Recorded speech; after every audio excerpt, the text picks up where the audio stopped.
Hey Bitcoiners, Lockie here from Edge21, your daily fix of trending Bitcoin news, analysis, and insights. Today we're diving into one of the hottest topics in the world, Bitcoin as a strategic reserve for nation states. What do El Salvador, Brazil, Bhutan, China, the UK, and the United States have in common?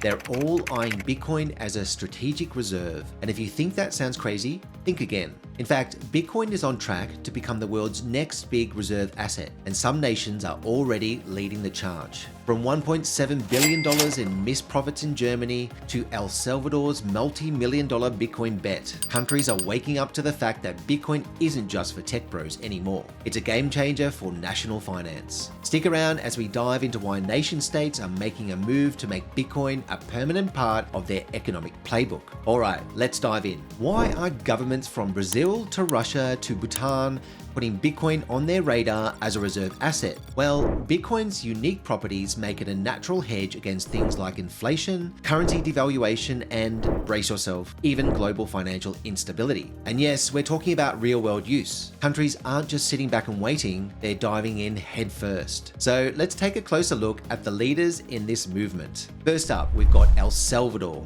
the pioneer in Bitcoin adoption. In 2021, El Salvador made global headlines when it became the first country to make Bitcoin legal tender. That means Bitcoin is officially recognized as currency in a nation. This wasn't just some symbolic move. They started buying Bitcoin daily, and now they hold around 6,000 BTC, which is worth over $600 million today. Now here's the kicker. That Bitcoin investment has earned the country more than $300 million profit so far. That's not just some small town bet. That's a bold financial strategy paying off. But here's the thing. Bitcoin's price isn't just a gamble. It's giving El Salvador a new economic identity and opening doors for massive foreign investment. $1.6 billion poured into El Salvador's ports, marking the largest private investment in the country's history. Why? Because Bitcoin's boldness is attracting global attention, and even skeptics are starting to notice. Next, Brazil is throwing its hat in the ring with a $3 billion Bitcoin initiative. Brazil's government has proposed Resbit, a strategic Bitcoin reserve that could eventually represent 5% of the country's national reserves. This is a game-changing move, folks, as Brazil's government isn't just buying Bitcoin on the side, they're officially integrating it into their central bank's operations. Imagine that, Bitcoin as a part of a central bank's official assets. Talk about breaking new ground. And the goal here? Reducing exposure to exchange rate fluctuations and geopolitical risks. The central bank plans to store Bitcoin in cold wallets, ensuring top-tier security.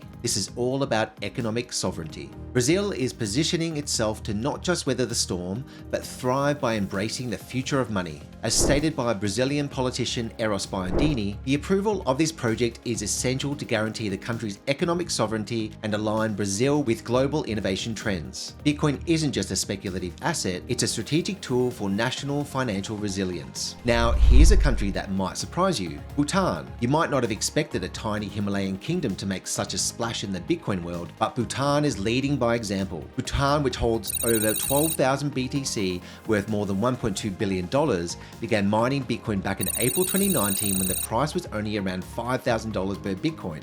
And today, Bitcoin's price has skyrocketed past 100K, making Bhutan's early investments look like financial genius. But Bhutan isn't just hodling Bitcoin, it's using it as a strategic reserve to diversify its assets and strengthen its economy. The country's government has been careful too, with Bitcoin being stored securely and managed through state-backed projects. This strategic approach has significantly boosted Bhutan's financial standing. Now, let's talk about China. According to BitcoinTreasuries.net, China holds approximately 190,000 Bitcoin, a massive reserve that originates from the crackdown on the infamous Plus Token Ponzi scheme. In late 2020, Chinese authorities seized 190,000 Bitcoin from Plus Token, a fraudulent operation that preyed on unsuspecting investors, as reported by thecoinrepublic.com. The scale of these confiscations is monumental, and the implications for the global cryptocurrency market are equally significant. While some reports suggest that portions of this Bitcoin might have been sold between between late 2019 and mid-2020, uncertainty looms over the remaining assets. China's holdings showcase the sheer scale of Bitcoin's impact, but its approach is more reactive than strategic at this point. If China chooses to strategically leverage these reserves, it could profoundly impact global Bitcoin markets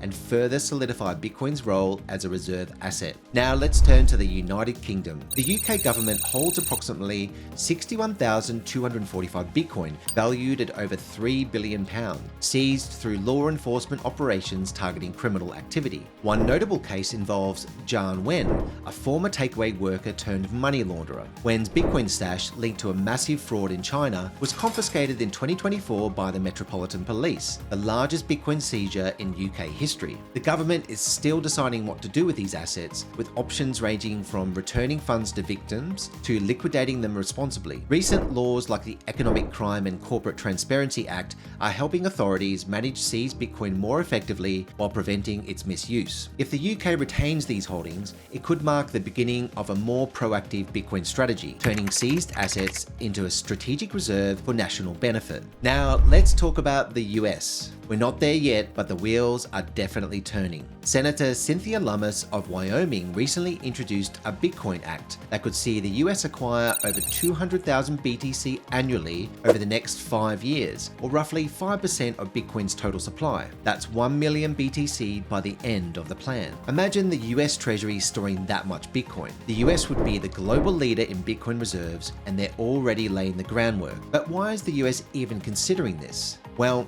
the national debt in the US has skyrocketed to over $36 trillion. So the idea of using Bitcoin to reduce national debt and combat inflation is more than just a theory. It's about embracing an asset that can't be printed out of thin air, unlike fiat currency. In fact, Donald Trump, the 47th US president, recently voiced support for the idea of a strategic Bitcoin stockpile. That's right, Trump has backed a move to secure 100% of all US government-held Bitcoin. He stated that it will be the policy of my administration to keep 100% of all the Bitcoin the US government currently holds or acquires in the future. And with Bitcoin's value recently smashing through 100K, his timing might be spot on. But not every country's track record is spotless. Germany recently made headlines for its $1.7 billion mistake. You see, in 2024, Germany sold 50,000 Bitcoin at around $53,000 per coin, bringing in $2.8 billion. Fast forward to today, those same 50,000 BTC are worth over $5 billion. That's $1.7 billion in missed profits. Germany's decision to sell early as part of a criminal asset seizure cost them a huge opportunity to profit from Bitcoin's surge. Here's the kicker. Bitcoin's price skyrocketed after Germany's sale, fueled by Trump's election win and growing optimism around pro-Bitcoin policies. So while El Salvador is raking in profits, Germany is left scratching its head. A hard lesson, but it proves that when it comes to Bitcoin, timing is everything. Bitcoin as a national reserve isn't just a fad, it's a financial revolution. More and more countries are starting to see the writing on the wall. From Poland and Russia to Brazil and El Salvador, Bitcoin is becoming a key part of national economic strategies. And the global race for Bitcoin has just begun. Countries like Poland and Russia are already exploring Bitcoin as a reserve asset to strengthen their financial sovereignty and reduce reliance on the US dollar. The financial world is waking up to the fact that Bitcoin is more than just digital gold. It's a powerful tool for nations to control their financial future and reduce vulnerability to traditional economic systems. Nation-state game theory is now in full effect as countries see Bitcoin adoption by their peers and feel the pressure to act before they're left behind. With the global debt crisis hitting $330 trillion, Bitcoin's role as a safe haven is more crucial than ever. And with Bitcoin already breaking through 100K, those nations holding Bitcoin now are starting to look like financial geniuses. And if it climbs to $1 million and beyond, their foresight will be legendary. So there you have it, folks. Bitcoin's journey from a digital asset to becoming a strategic reserve for nation-states is happening right before our eyes, with countries like El Salvador, Brazil, Bhutan, China, the UK, positioning Bitcoin at the core of their economic strategies. It's clear, Bitcoin is here to stay as a global financial asset. What do you think? Will Bitcoin be the future of national reserves, or will the volatility stop it in its tracks? Drop your thoughts in the comments below, and don't forget to like, share, and subscribe to Edge 21 for more updates on the Bitcoin revolution. Check out edge21.co to stay ahead of the game